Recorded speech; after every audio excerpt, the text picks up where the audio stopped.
But we also learned that former English Defence League leader Tommy Robinson was arrested and pepper sprayed by the Metropolitan Police during that protest.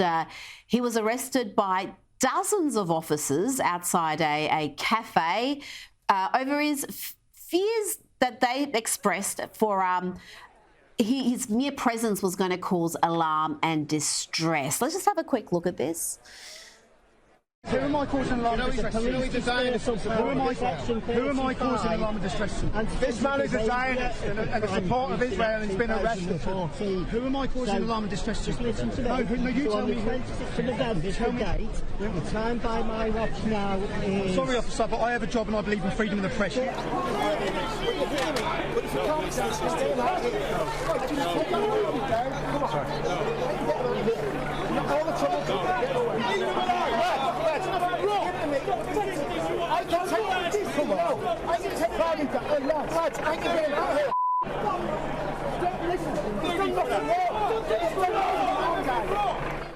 Robinson, whose real name is Stephen Yaxley Lennon, also posted a video on social media showing the effect of pepper spray, synthetic pepper spray that the officers had used. My eyes, man. For what? For what? Here, scratch me straight in the eyes. For what? That's your two-tier policing system. Emily, this has gained a great deal of attention on social media. Do the police have different standards for different people? Is this two-tier policing? Well, this is one of the questions that the police have been facing over the course of these protests, particularly in light of the pro-Palestine protests. They've been accused of taking a far too soft approach when it comes to people chanting for jihad on the streets of London. But when it comes to Tommy Robinson, they are very quick to arrest him because he refused to leave the protest. Now, Tommy Robinson is a hugely controversial figure in this country and across the world. He was the former leader of the English Defence League, which I believe is now debunked.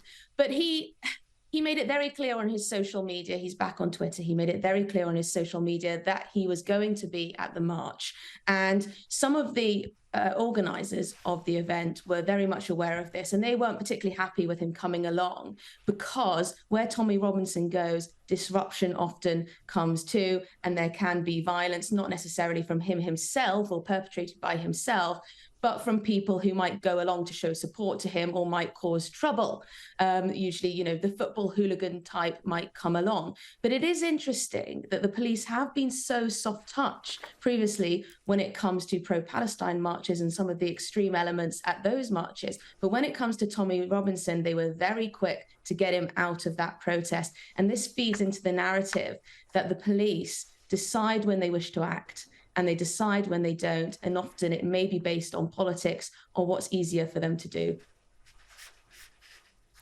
Well, I just think it's utterly bizarre if someone hasn't broken the law, if they're not being aggressive or threatening people or doing anything to warrant police attention, how you could have that many officers manhandling them, pepper spraying them, arresting them because people in the crowd may not like their presence. I wouldn't have thought that's how liberal democracy is supposed to operate.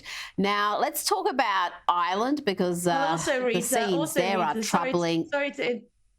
Sorry to interrupt there, but also there have been a lot of people out in central London who a lot of other people wouldn't like around, and the police have not made a fuss when it comes to them. So I think they really need to be mindful of how they're being perceived by some members of the public. And then there is this two-tier policing, and I think it is actually very true. There's a huge amount of evidence to back it up.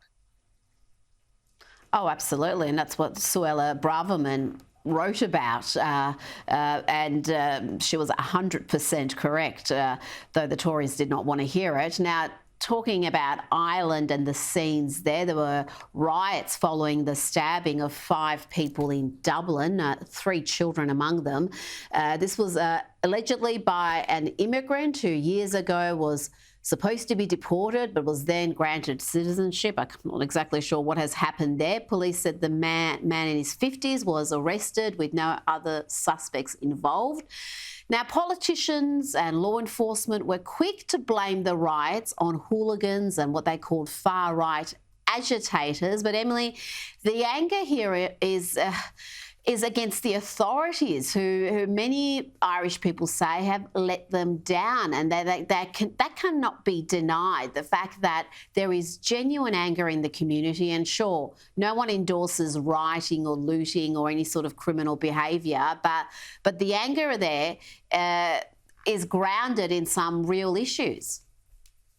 Oh, yes. I mean, on the day after, the morning after the riots that broke out, the morning after that horrific knife attack on those 3 children outside a primary school in Dublin, I spoke to our GB News Irish reporter who was there in Dublin at the scene of the crime and then at the scene of the riots. And he told me that it's been a tinderbox for a long time now.